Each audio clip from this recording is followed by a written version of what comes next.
Okay, good morning students. In the module 5, in this module, previous class we have seen the previous session what we have studied is instrumentation amplifier with bridge circuit, which consists of 4 resistors connected in the bridge circuit, and we have used instrumentation amplifier to calculate the temperature by using a resistor by connecting a thermistor in the arms of a resistor in the bridge circuit. Similarly, we also calculated the analog weight scale by using the strain gauges on all the 4 arms of the bridge circuit. Okay. Since in the module 5 we have studied the instrumentation amplifier, and the same time we are going to study PLCs. PLC stands for programmable logical controllers. Okay. These are very important for when we are driving devices for electronic applications where we cannot use physically hands. That's why we need the programmable logic controller circuits are required. So in this session we are going to study the programmable logical controller, PLC structure, PLC operations, so relays and PLC registers. These are the how the PLCs work. Okay. First we are going to study what is a PLC. So PLC is nothing but a programmable logic controller. A PLC can control devices such as limit switches, push buttons, proximity, or a photoelectric sensors, float switches, or pressure switches. It is etc.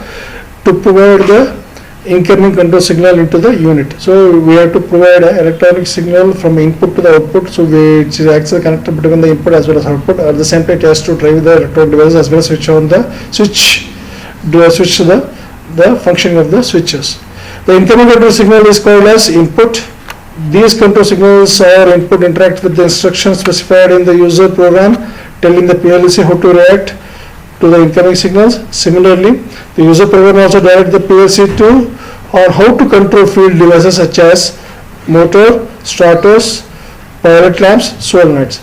So if I ask the PLC to switch on or turn on the motor at the output, I have to send the control signal. I have to write the program such that I should turn on the motor at the instance when I call the program. So that's what the PLC function is, the intermediate between the input as well as output. It also drives the output devices. A signal is going out from the PLC control the field device is called as output. That's all the output of the PLC.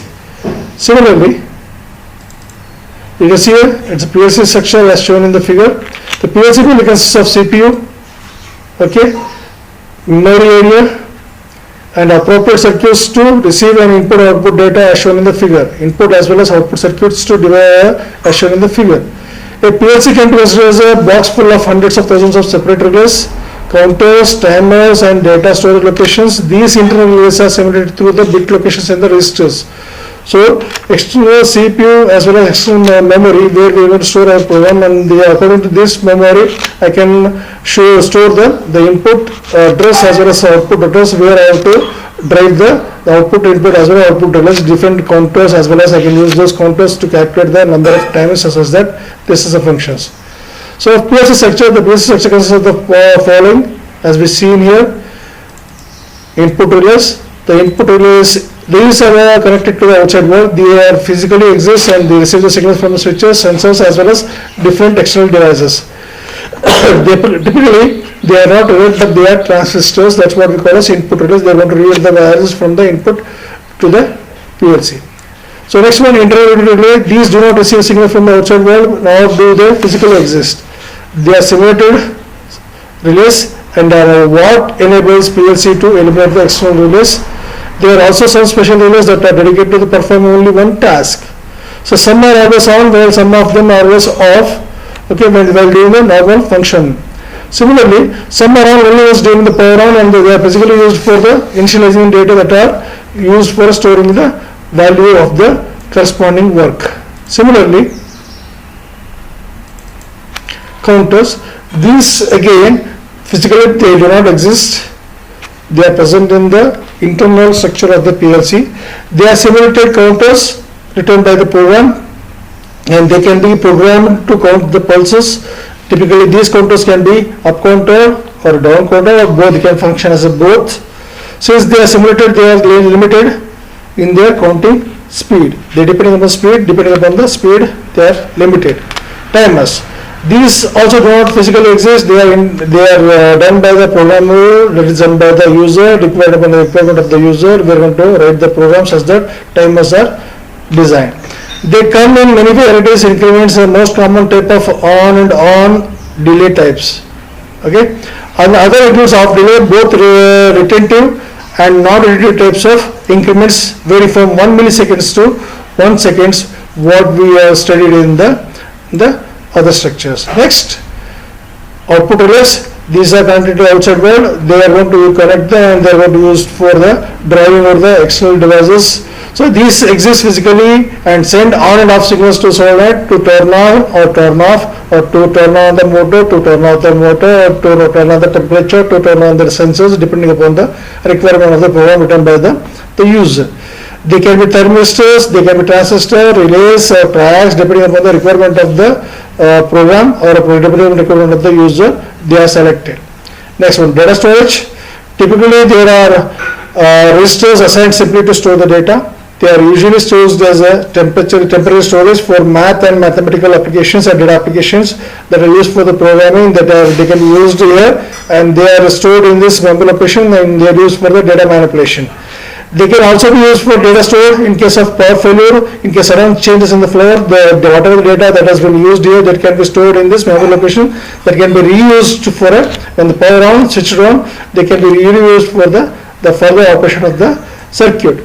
Similarly, these registers ensure that there is no loss of content owing to the disconnection of the power. Even though there is a loss in the power, whatever the content that has been happened, it cannot be lost with respect to the power loss. So you can see here the PLC operations.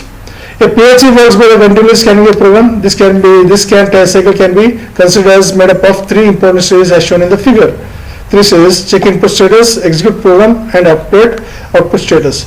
In addition, there are also more than most 3 stages are there. These are used for the checking the system and updating the internal counter and timer values. Okay. First, the first step, there are 3 simple states are there. First check input status. The first PLC takes a look into each input and determines if it is on or off. In other words, it checks the sensors whether the sensor connected to the first input is on, to the second input on, to the third input is on or off, and similarly continuous goes on. It records this data into the memory and to be used during the next step. Okay. In the next step, execution of the program, the PLC next executes the program and one instruction at a time. Okay. If the program says that if the output first input was on, then it should turn on the first output. Similarly, if it senses the first input is on, it asks that output in the first relay to turn on the first device in the first output. Since it is already known which inputs are on and off from the previous step, it will be able to decide whether the first output should be turned on or off depending upon based on the state of the first input. It will store the execution results for use for later during the third step. Okay. In the third step, the finally PLC updates the status of the outputs. Okay. At the same time, it updates the output based on which inputs were on during the first step, and the results of executing the program during the second step based on example on step 2, it would now turn on the first output because the first input was on and the program said to turn on the first output when the condition is true. After the third step, the PLC goes back to the first step 1 and repeats the same step for continuously. In this way, the time taken to execute the above previous steps or one instruction is defined as the scan time. Okay. In this way, the PLC, the programmable logical controls, works in 3 steps. These steps are what we know as check the input status, whether the inputs are on and off. At the same time, depending on the requirement, it is going to execute the program. It can depend upon the requirement of the status. These status are stored in the memory store, and these data are used by the program, and they are going to use those data, and they are going to execute on the output status. Depending upon the input, the corresponding outputs are turned on. In this way, the PLC, the program logical operation works. Thank you.